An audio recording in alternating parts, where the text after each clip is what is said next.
Es el abogado Pablo Jurado, asambleísta en representación de la provincia de Imbabura. La Asamblea Nacional en este periodo cumple un año y el abogado Pablo Jurado justamente un año de ejercer este cargo de asambleísta en la provincia de Imbabura. ¿Cuán fácil o difícil ha sido este año? Abogado, gracias por estar con nosotros. Muchas gracias. Yo diría ni fácil ni difícil, sino más bien de una alta responsabilidad. La dinámica con la que yo estuve acostumbrado, ¿no?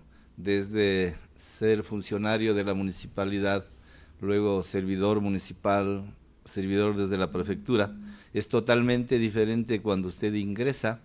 Hoy por hoy, usted ingresa al recinto legislativo y empieza a percibir de que ahí hay dos tendencias marcadas. Así es. Es decir, no tenemos esa pluralidad que había históricamente, donde la democracia popular tenía a lo mejor 9 diputados, la izquierda democrática tenía 25, 14 y así sucesivamente. 6, así. No, ahora es la revolución ciudadana y así lo ha querido Ahora, el pueblo. Pero ¿no es Pablo, cierto? siempre ha habido, antes en el Congreso y en la actualidad, mayorías y minorías que se hacían con independientes o con otros movimientos, pero se manejaba así. Claro, pero también recuerde usted que en la última asamblea habían una tercera tendencia, Así ¿no es es. cierto? Donde en muchas ocasiones ahí era donde se definía, no en una y en otra, sino en una tercera vía, como se dice. Hoy hay dos vías, obviamente, marcadas, ¿no? El pueblo así lo ha querido, ¿no? En su momento los candidatos presidenciales pidieron más asambleístas.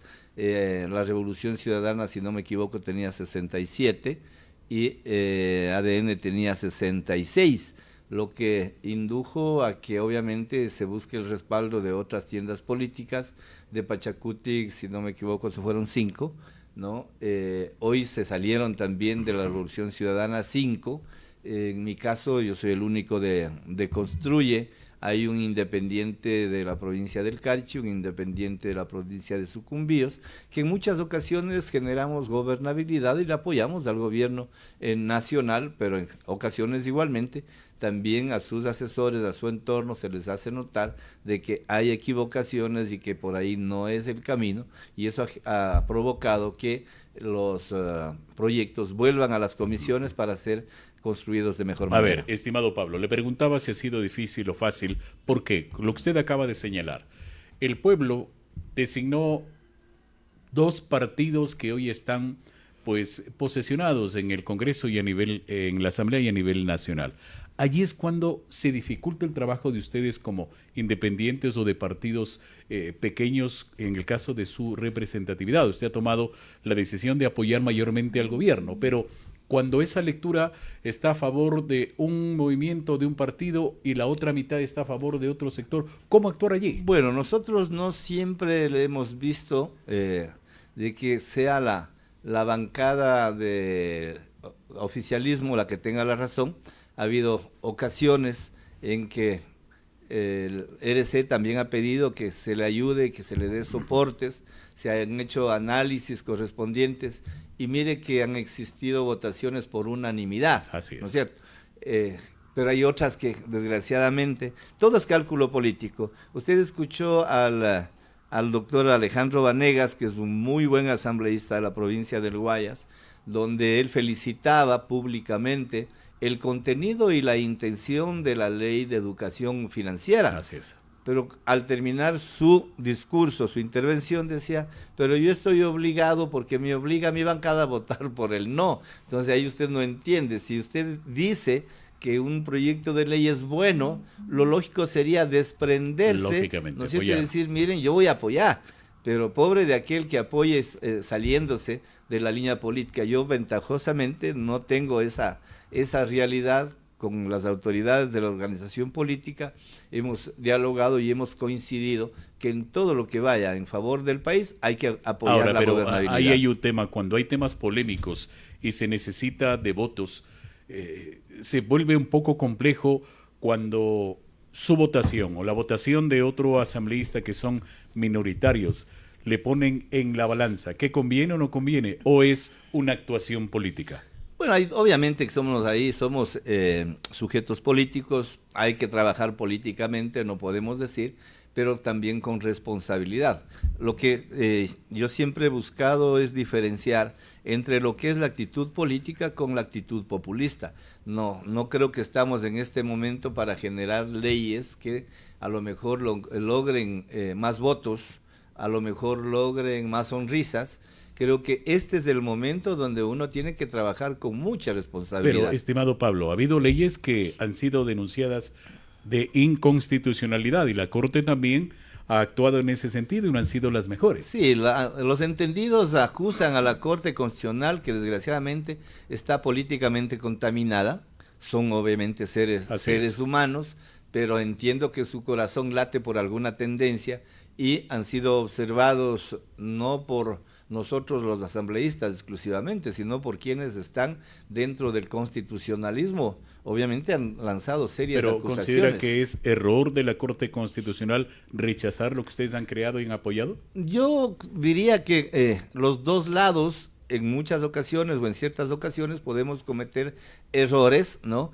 Y como decía alguien, no den papaya, ¿no? De pronto hay normas que dan papaya para que obviamente la Corte Constitucional se vaya por el lado político también.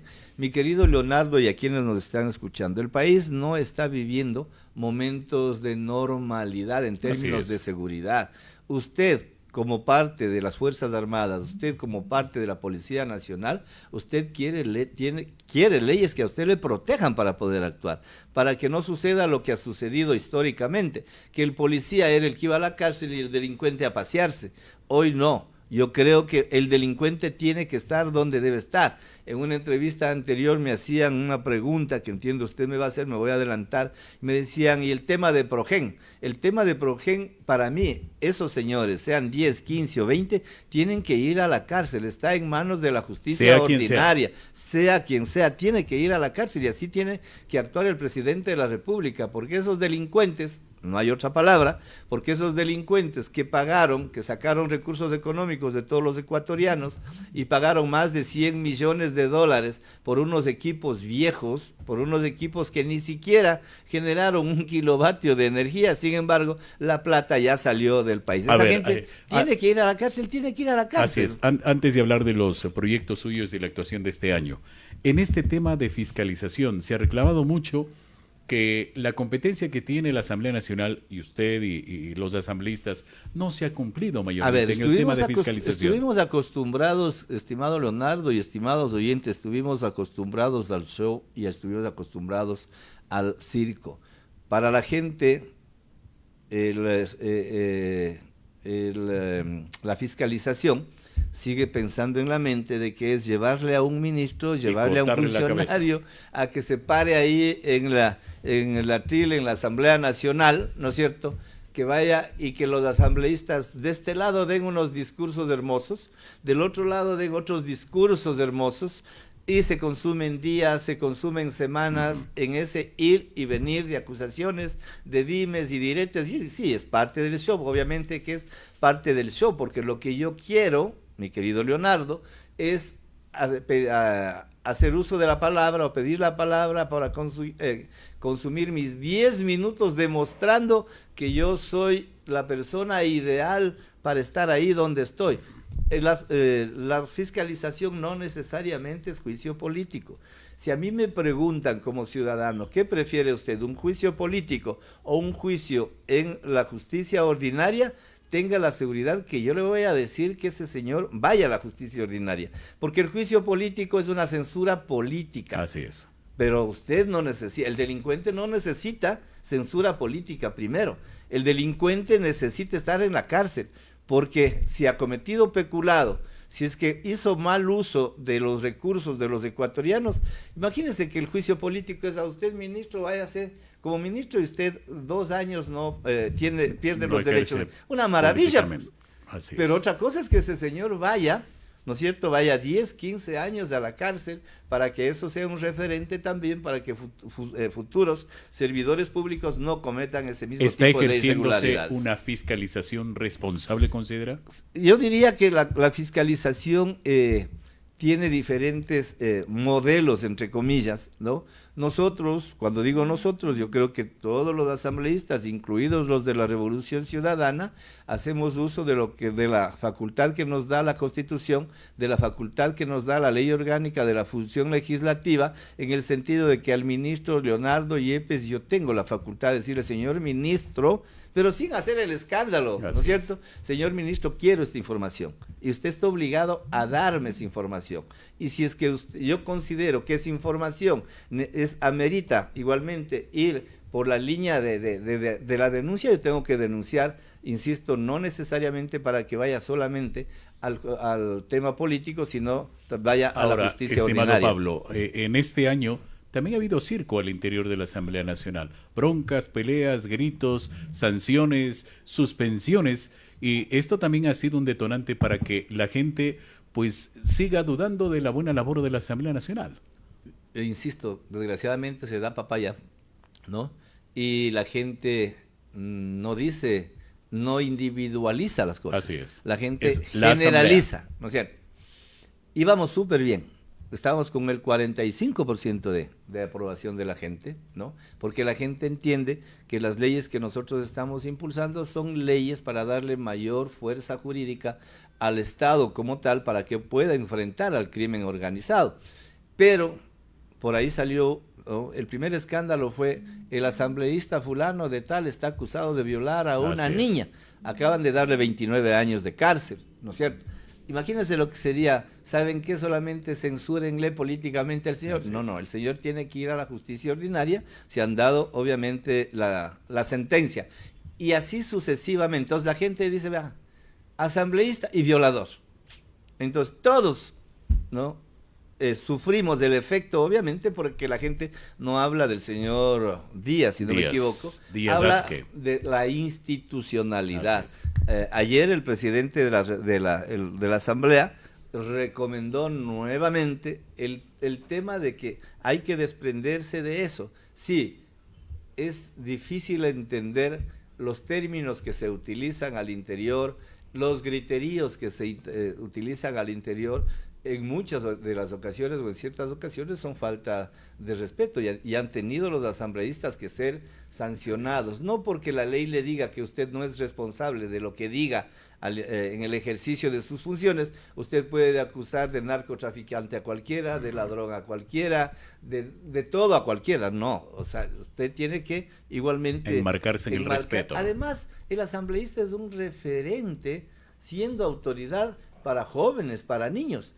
Y es cierto que de pronto los jóvenes y los niños no participan tanto de la tarea política, pero al menos de la gente que sí está preocupada y que vean que a esas autoridades usan cierta terminología, usan ciertas actitudes que no son ningún ejemplo para nadie, yo creo que de eso tenemos que cuidarnos mucho. Así es, estamos dialogando con el abogado Pablo Jurado, asambleísta en representación de Imbabura. Año de gestión de la presente Asamblea Nacional. ¿Qué es lo que se ha podido lograr y cuál ha sido su trabajo al interior de la Asamblea? Mi plan de trabajo que le presenté a la provincia de Imbabura, que era el resultado de un análisis de la organización política al cual yo pertenezco y que ahora está incluso en dificultades en el contencioso electoral, contenía el que las instituciones deportivas sean sociedades anónimas.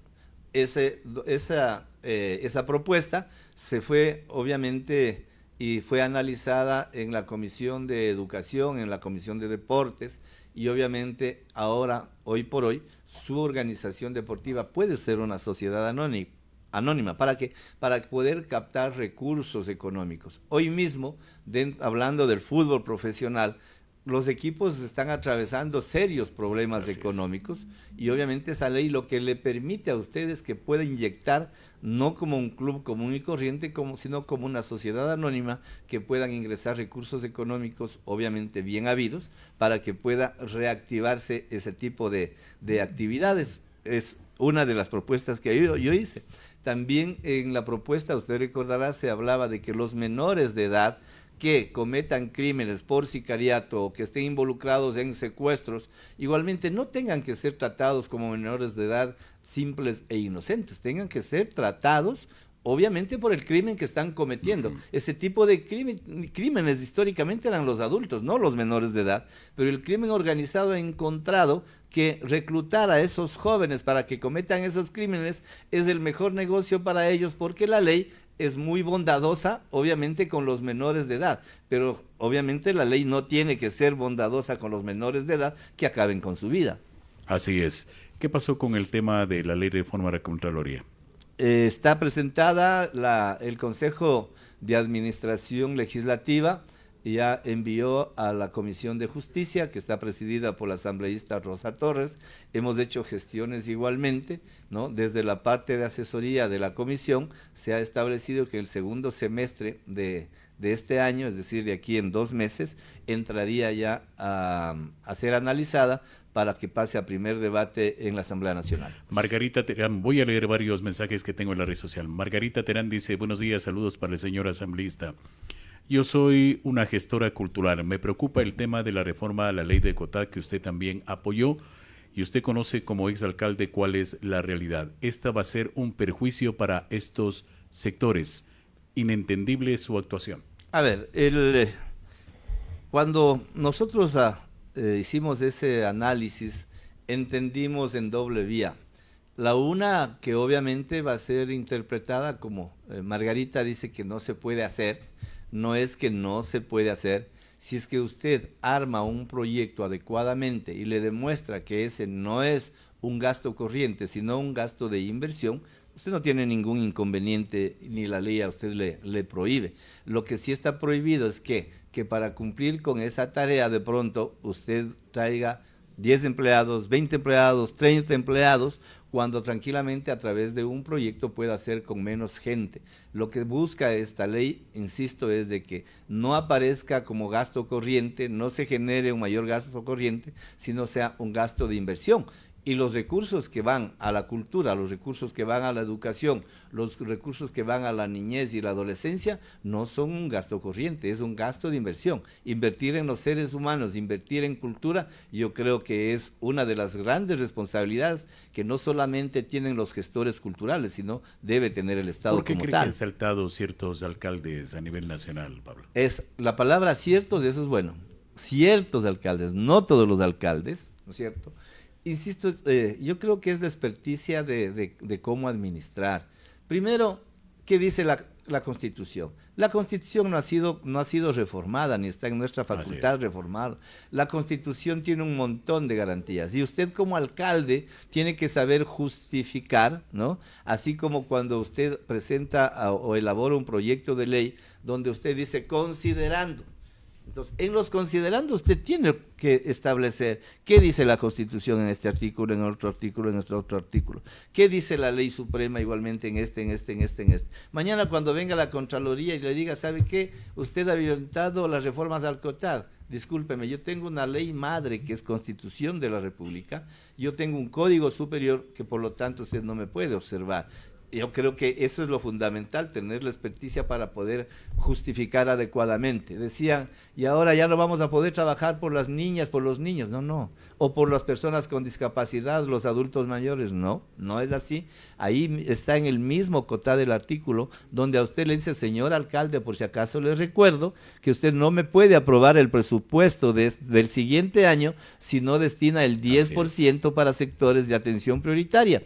¿Quiénes son los sectores de atención prioritaria? Son ellos, las niñas, niños, adolescentes, adultos mayores, personas con discapacidad. Lo importante es saber cómo manejar los recursos económicos que no son de manera personal, sino de la institución y demostrar que usted no está generando más empleos, sino está generando obviamente desarrollo, y creo que eso es lo importante. Julio Torres dice, buenos días, un saludo especial para Pablito. Nos queda debiendo un tema, fiscalización en el tema de la salud. No hay medicinas, no hay médicos y esto causa preocupación.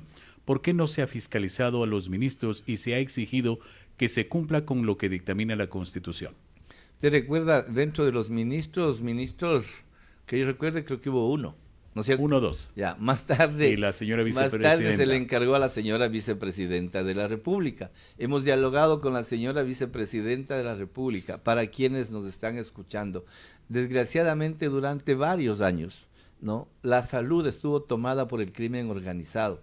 En salud no se compra medio millón de medicamentos, se compran 200 millones, se compran 250 millones y desgraciadamente ahí se metieron, ¿no? Los delincuentes para poder ellos manejar los procesos. Hoy por hoy el esfuerzo que se está haciendo es cómo evitar que estos delincuentes, que no es que se han salido, siguen ahí, ¿no? Estén generando argumentos para que los procesos se vayan abajo.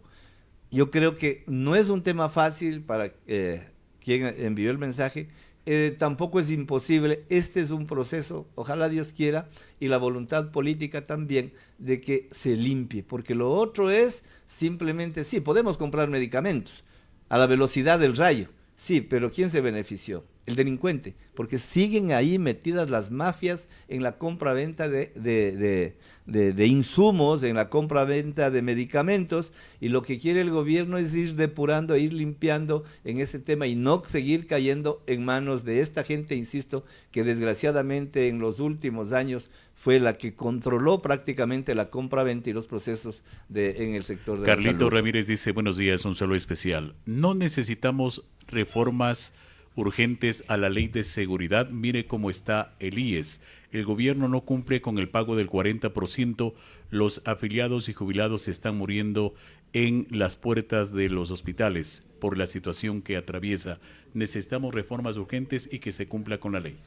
Hay temas como ese que menciona el ciudadano. No solamente necesitamos reformas, las cosas están bien claras. La falta de fuentes de trabajo hace que cada vez los jubilados, obviamente, en sus pensiones tengan que incrementarse numéricamente, y desgraciadamente en esa misma velocidad, a ese mismo ritmo, no están llegando los afiliados, porque lo importante sería, usted, Leonardo, como afiliado, usted está financiando mi pensión. Así es. Pero mañana, cuando usted sea jubilado, va a necesitar que financien su pensión. A ver, pero estimado Pablo, y creo que usted nos puede ayudar también a aclarar ese particular. ¿Qué es lo que se ha dicho? En el gobierno del presidente Rafael Correa, el tema de seguridad, se dio seguridad complementaria o sobre todo atención médica para el esposo y para los hijos, y ellos no están afiliados. Eso se llama populismo. Esto ha venido complicando y totalmente la solvencia del IES. Allí es cuando se necesita una reforma, ¿considera usted que solo se beneficien los que están afiliados? En el momento en que usted haga, eso tiene un costo político. Así es. ¿No es cierto? Y le van a decir que pero es una realidad. Sí, yo sé. Le van a decir qué imbécil el asambleísta, qué imbécil el presidente de la República, que le deja desprotegido de ese derecho que ya fue adquirido y que ya fue concedido.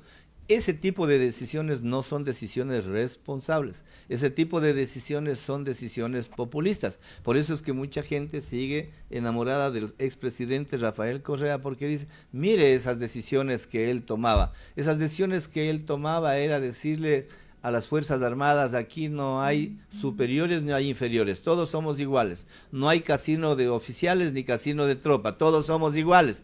Les vamos a subir el sueldo a ustedes como tropa, no a los oficiales. Y al final lo que terminó haciendo es enfrentando dentro de la institución a quienes no llegaron a ser subtenientes y de ahí para arriba, y a quienes honrosamente tienen las otras, obviamente, puestos como soldados o como cabos, como sargentos, como suboficiales. Si es que usted trabaja pensando en las próximas elecciones, yo creo que puede sacar muchas sonrisas de la gente. Pero si usted trabaja pensando en las próximas generaciones de manera responsable, tenga la seguridad que siempre va a encontrar quien ataque, obviamente, sus decisiones. Jenny dice, fiscalice el estado de las instituciones educativas en Ibarra y la provincia de Imbabura. Usted habla mucho de educación y al parecer no se ha hecho mayor cosa. Seguramente se refiere al estado de la infraestructura. Así es. ¿No es cierto?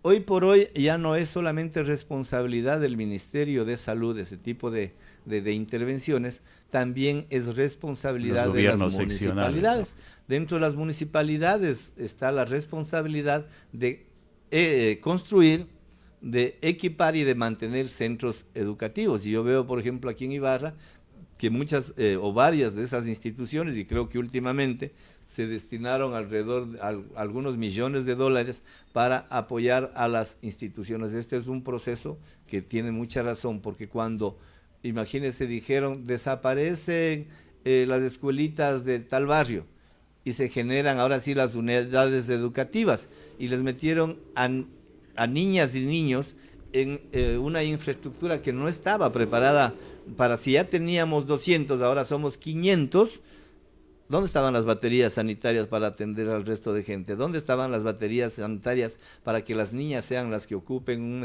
un espacio, los niños ocupen otro espacio?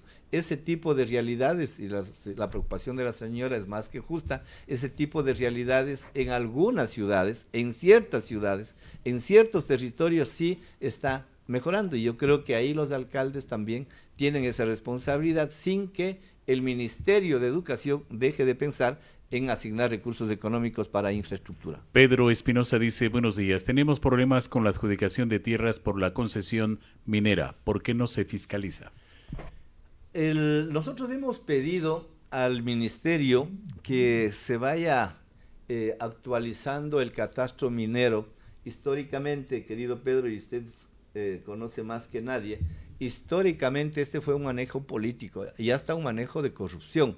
Es decir, en el Ministerio del Ramo iba la gente, en el ministerio ni siquiera conocían qué era lo que estaban concesionando. Miren que es una preocupación. Casi el 80% de INTA que está concesionado para minería, porque ahí obviamente en el subsuelo hay varios minerales, pero la pregunta es, aquellos que concesionaron, que autorizaron la concesión, ¿por lo menos conocen la realidad de INTA o es desde el escritorio? Se dieron el lujo de concesionar un territorio donde estaba ubicado el bosque de los cedros, ¿no? Que obviamente de manera acertada el municipio de Cotacachi reaccionó de manera inmediata. En primera instancia incluso se perdió, se insistió, en segunda instancia se le dio la razón y definitivamente se salvó el bosque de los cedros. Para que la gente que no conoce, los cedros es un territorio, no recuerdo cuántas hectáreas, donde hay, donde existen bosques primarios, donde existen una naturaleza impresionante, que es el laboratorio de estudios de biólogos, no solamente del Ecuador, sino del mundo entero, que vienen a hacer el análisis, que vienen a convivir igualmente en ese sector. Eso, para quienes concesionaron, debía ser explotado. Correcto. Para la minería, me parece una cosa absurda. Dos últimas preguntas debido al tiempo. Carlos Córdoba dice, buenos días. Con mucho respeto al señor asambleísta, pero al parecer todo lo que ha hecho el gobierno a usted le parece bien. Mire cómo está el Ecuador. ¿Cuál es su criterio? A ver, no todo lo que ha hecho el gobierno está bien. Yo empecé diciendo que hay muchos errores que se han recomendado incluso para que varias de las leyes tengan que volver a las respectivas comisiones para el mejoramiento. Pero si es que el gobierno nos dice, asambleístas, necesitamos mejorar el sistema de inteligencia. El país no tiene un sistema de inteligencia. El problema de inteligencia en el país anda mal, mientras el crimen organizado en temas de inteligencia está mucho más arriba que el mismo Estado, donde le dicen, mire, necesitamos una ley que deba fortalecer a las Fuerzas Armadas, a la Policía Nacional, a través de solidaridad. El Estado en este momento no tiene recursos económicos para entregar toda la infraestructura, toda la logística a las Fuerzas Armadas. Si es que eso nos ponen a consideración y nosotros sí sabemos que esa es la realidad, tengan la seguridad que ese tipo de leyes vamos a seguir apoyando, más allá de que caiga mal a los adversarios del gobierno nacional. Nosotros, y yo particularmente, no es que estoy trabajando pensando en una persona. Sí, el señor es el presidente de la República, pudo haber sido la señora Luisa González, y tenga la seguridad que la señora Luisa González también hubiese recibido mi apoyo en todo lo que apunte al bienestar de los ecuatorianos. Ahora estamos trabajando en ese tema.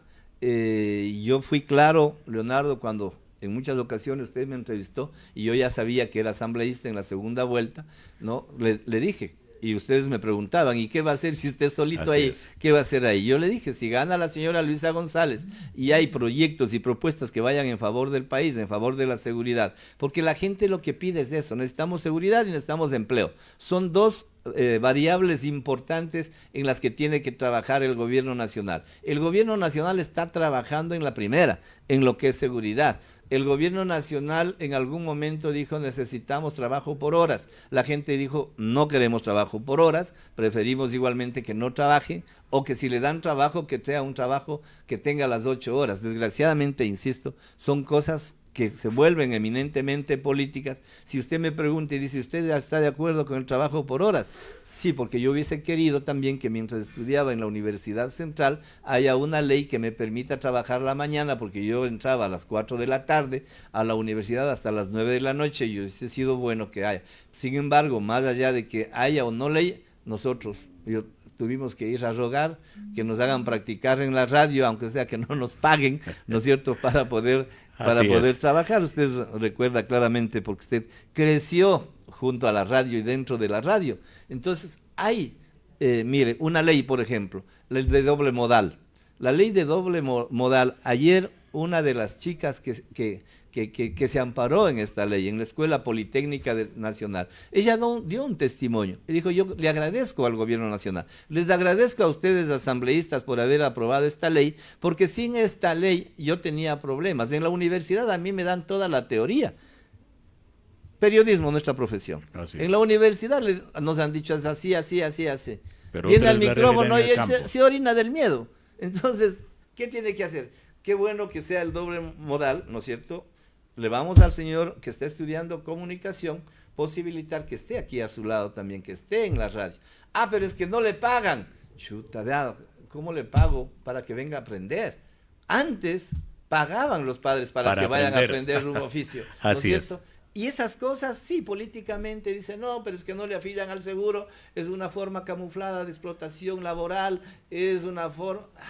Oye, vea, el que simplemente no quiere apoyar la iniciativa del gobierno de turno, siempre le pondrá todos los perros. Nosotros no estamos en ese plano, obviamente, y apoyamos. Que nos digan, están equivocados por ayudarle al del cartón, al de no sé qué, no sé cuánto, y del otro lado también se insulta. Vea, peleen ustedes allá. Nosotros estamos haciendo lo que debemos hacer. Correcto. Nelson Ríos, una última pregunta me dice, Leonardo, pero pregúntale, ¿va o no de candidato a alcalde? Siempre le preguntan esto. Ríos, mire, ustedes, los que me apoyaron para que vaya a la Asamblea Nacional, merecen todo mi respeto. No le inquiete este tema, mucha gente le ha pedido que sea candidato a alcalde. En las 3 emisoras que vengo, me dicen lo mismo. A ver, pero yo ya les he dicho, ya me he cansado de decirles, yo voy a respetar la voluntad de las imbaureñas y de los imbaureños que me llevaron a la Asamblea Nacional. A ver, Pablo, hay números que le posesionan a usted. Yo sé. ¿No le inquieta esto a usted? No me inquieta, porque yo creo que sería una irresponsabilidad faltar el respeto a su voto, Leonardo, que calladito sí me dio a mí, ¿no es cierto? Y mañana me diga, oye, si yo te mandé a la asamblea, qué muy buenazo, ¿cómo así vienes acá? Por más los números que me den para ser el alcalde, yo podría ser 2 veces alcalde, porque la ley a mí no me impide, lo que no puedo volver a hacer es prefecto, ¿no es cierto? Pero sin embargo, yo creo que hay gente, hombres y mujeres, que vayan, que ¿Apoyará a alguien en esta elección? En su momento tomaremos la decisión, obviamente, de apoyar a alguien que quiera servir a nuestra querida ciudad. Administrar Ibarra, mi querido Leonardo, ya no es una cosa bien fácil. Administrar Ibarra necesita ya de todo un equipo con gran experiencia. Ya vivió la ciudad de Ibarra en su momento, que se quejó, obviamente, ¿no? Administrar Ibarra no es una cosa romántica. Administrar Ibarra demanda y requiere de alta responsabilidad. Correcto. Muchas gracias, estimado Pablo. Gracias. El abogado Pablo Jurado, asambleísta en representación de Imbabura. 8 de la mañana con 40 minutos. Hacemos una pausa y volvemos ya con el radar del tiempo, con el mismo tiempo que nos hemos pasado en la mañana de hoy. Tras esta pausa.